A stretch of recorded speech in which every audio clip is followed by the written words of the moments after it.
അപ്പോൾ ആനക്കൊക്കെ നമ്മൾ എടുക്കാനായിട്ട് നമ്മൾ സുഹൃത്ത് വന്നിരുന്നു. അപ്പോൾ അവന് വേണ്ടി എടുത്തു കൊടുത്തുകൊണ്ടിരിക്കുകയാണ്.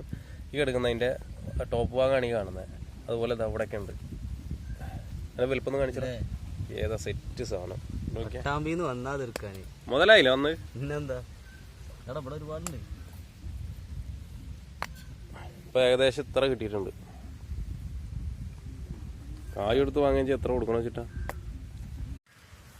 അപ്പോൾ നമ്മുടെ ആനക്കക്കയുടെ വീഡിയോ കണ്ടിട്ട് പട്ടാമ്പിയിൽ നിന്നൊരാൾ ആനക്കക്ക എടുക്കാൻ വേണ്ടിയിട്ട് വേണമെന്നാണ് വന്നിട്ടുണ്ട്.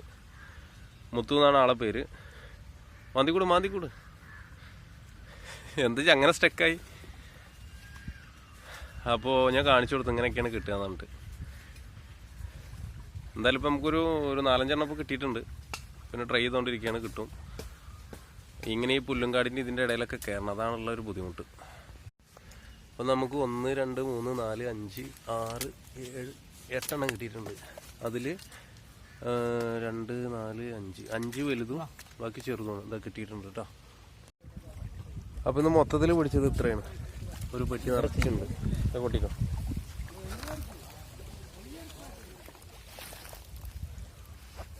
ശേഷമുണ്ട്. അതിൽ കുറച്ചിട്ടാണ് കുളിക്കാൻ മതി.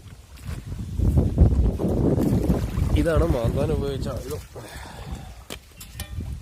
കുറച്ചാണ് കാര്യമായിട്ട് വയ്ക്കുക, എന്നിട്ട് കുളിക്കുക. അതിന് നല്ല ഇങ്ങനെ അതൊന്ന് കുലുക്കി നോക്കിയാ നോക്കട്ടെ, ട്രൈ ചെയ്യാം നമുക്ക്.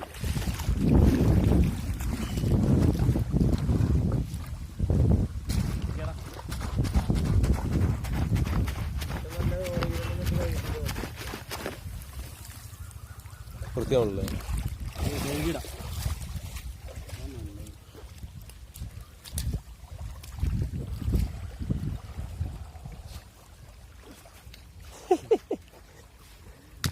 മാങ്ങക്ക് അറിയാലേ.